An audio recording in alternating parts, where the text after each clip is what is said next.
So I think the reason we met this morning is we're going to announce Paul Skenes as our opening day starter. What went into the decision? Well, he's really good. No, I think he deserves it just from what he did last year, the way he's performed, and I think we have a really good rotation with some other guys who do it. Mitch has done it in the past and has done a really good job. It just felt like Paul was the best choice.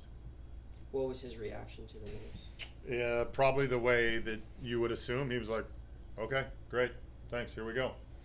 Yeah, I mean, not much.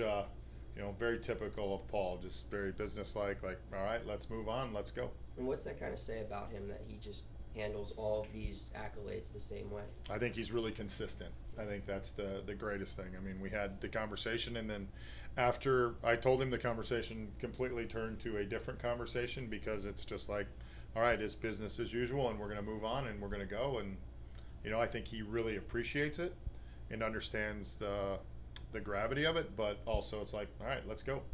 What's the reaction from the rest of the team? Do they know? I haven't told. I mean, I've talked to Mitch specifically, and I think the starting group probably knows, is just because that stuff kind of runs through. But it's not one of those major announcements. But I would bet they're excited. I mean, I think this group's excited to get going.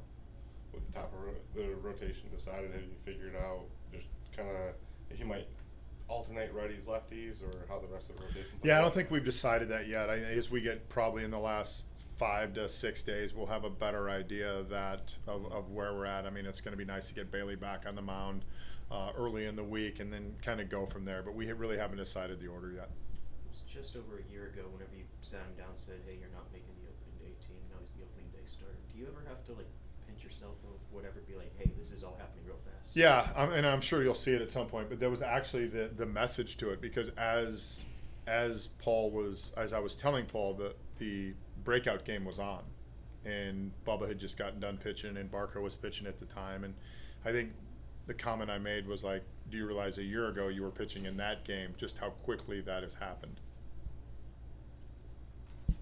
Good. Good.